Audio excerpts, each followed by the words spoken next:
మీరు చెప్పింది కరెక్ట్, సింహం నవ్వలేదు అని. చూడండి, ఎవరండి అంగీకరిస్తారు అలా? ఎవరో పిల్లాడు చెప్పాడు బాగోదన్నాడు, ఏదో గాలిలో చెప్పి ఉండొచ్చు అనుకోవచ్చు కదా.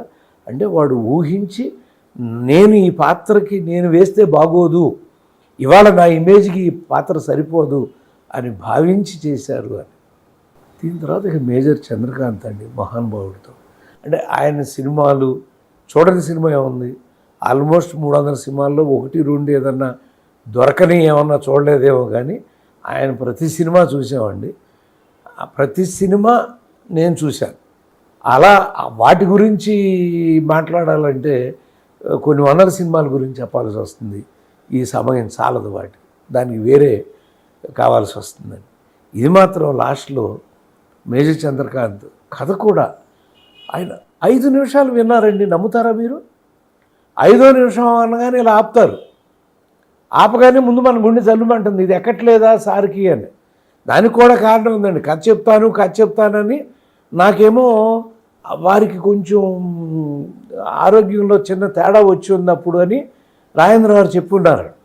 అందుకని ఆరోగ్యం తేడాగా ఉన్నప్పుడు మళ్ళీ ఆయనతో క్యారెక్టరు మనం రాసి ఆయన వేసి ఎందుకు అనేటువంటి భయంలో ఉన్న టైంలో ఆ పెళ్ళి కార్యక్రమంలో నేను ఆయన కనపడితే కథ అడుగుతానని వెళ్తాంటే పరిగెత్తుకుంటూ వచ్చి ఒక్క సరువు తెరిచానంటే వెనక దొంగ కథ చెప్పాలని పారిపోతున్నావు అంటే, కథ రెడీగా ఉంది అన్నగారు అని ఫస్ట్ టైం ఆయనకి అబద్ధం చెప్పాను. కథ లేదు అప్పుడు. అయితే రేపు వింటానని చెప్పండి అంటే బళ్ళును తెల్లవారింది అంటారు చూడండి. నాకు అన్నయ్యకి ఆ రాత్రి అలా తెల్లవారింది సురేష్ గెస్ట్ హౌస్లో. పొద్దున్నే వెళ్ళి కథ చెప్తా అంటే ఆ రైల్లో ఎవరో ఒక అమ్మాయిని ఇబ్బంది పెడతాంటే ఆయన వచ్చిన సీన్ చెప్పగానే ఆపి మేము చేస్తున్నాం, మీరు వినండి రాఘవేంద్రరావు క్యారెక్టర్ మాకు నచ్చింది చేసుకుంటూ ప్రతిరోజు ఫైట్లప్పుడు వీటప్పుడు తప్ప గొలుసుతో కట్టేసిన సీన్ మాత్రం వెళ్ళాను. మళ్ళీ తప్పనిసరిగా వెళుతూ చివర మళ్ళీ ఇంకో మాట చెప్పాలండి.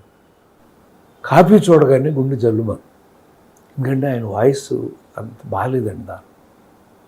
వెళ్ళి ఏం సినిమా చాలా బాగుంది అన్నగారు, మీ డబ్బింగ్ బాగాలేదా? ఆ కళ్ళు అలా అంటారు కదా ఆయన. అవునండి. రాజేంద్రనారాయణ చూస్తే అదే చిన్న బొంగురు పోయిందండి. అంటే నేను వెంటనే గుర్తు చేశాను, కర్నూలులో అప్పుడు ఎలక్షన్ జరిగింది, ఆ ఎలక్షన్కి వారు వెళ్ళొచ్చారు, అందుకు ఇది డిస్టర్బ్ అయింది. ఇప్పుడు చాలా బాగుందండి, మేము మాట్లాడుకున్న టైంలో చాలా బాగుంది. అయితే చెప్తాము అని చెప్పి ఆయన మళ్ళీ మొత్తం డబ్బింగ్ అంతా ఫస్ట్ వినగానే నా వెంక చూసి మా కడుపులో చల్లపోశారు. ఈ పదాలన్నీ ఆయన నోట్లోంచి వచ్చే మాట్లాడి ఇంకెవరి దగ్గర వినపడవు మనకి. మా కడుపులో చల్లపోశారు అని దగ్గరకు తీసుకుని డబ్బింగ్ అంతా చెప్పి, నా అభిమానుల గుండెల్లో నువ్వు శాశ్వతంగా ఉంటావు, నా ఆఖరి సినిమా అద్భుతంగా ఆడుతుంది ఇది. నిజంగా మేజర్ చంద్రకాంత్ అంత అద్భుతంగా ఆడిందో మీ అందరికీ తెలుసండి.